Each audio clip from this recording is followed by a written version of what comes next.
दोस्तों, जंग को कोई भी अच्छा नहीं समझता। मुख्तलिफ कौमें अपनी नादानी से इसे बाहमी उलझनों के हल का एक मुअस्सर जरिया समझती रहीं। लेकिन जब जंग खत्म हुई तो यही नजर आया कि एक उलझन की जगह 10 नई उलझनें पैदा हो गईं और हालात ने पहले से ज्यादा नाजुक सूरत हाल इख्तियार कर ली। अगर किसी वक्त जंग के सिवा चारा ना रहे तो फरीकैन में से हर एक का फर्ज है कि इसका दायरा जहाँ तक हो सके महदूद रखें।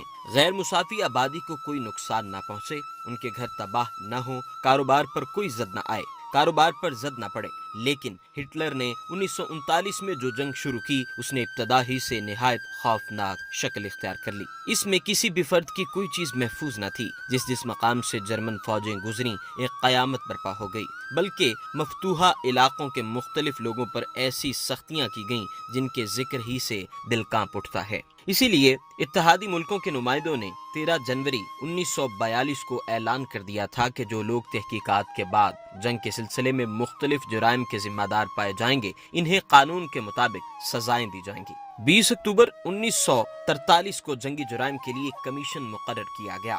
जब हिटलर ने खुदकुशी कर ली और जर्मनी ने हथियार डाल दिए तो बाज बड़े जंगी लीडर मर चुके थे। जो बाकी थे इन्हें गिरफ्तार कर लिया गया। उनके तमाम कामों की खूब छानबीन की गई।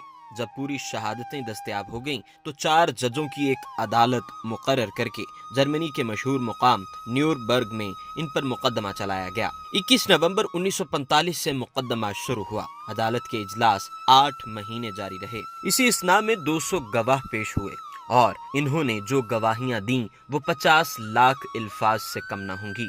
29 जून 1946 को अदालती तहकीकात खत्म हुई। फिर जजों ने तमाम दस्तावेजात और गवाहियों के अंबार सामने रखकर फैसला किया, जो 1 अक्टूबर को सुनाया गया।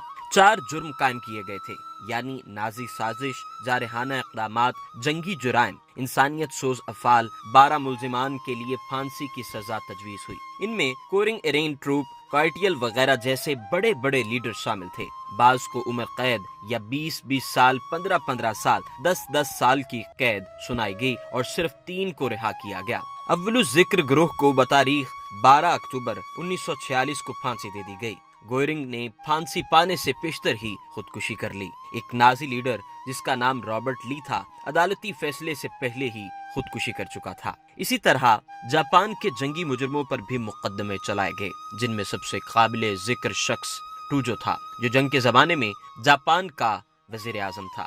इन सजाओं का असल मकसद ये था कि जो लोग आइंदा जंग के ख्वाह हों उन्हें कान हो जाएं, वो समझ लें कि अहदनामों के खिलाफ किसी को मौतो हलाकत का तख्ता मश्क न बनाना चाहिए और गैर मुसाफी आबादी को अंधाधुंध तबाह करने के दर पे ना होना चाहिए। जो लोग ऐसा करेंगे बैनुल अक़वामी अदालत के रूबरू मुजरम ठहराए जाएंगे और इन्हें सख्त से सख्त सजाएं मिलेंगी।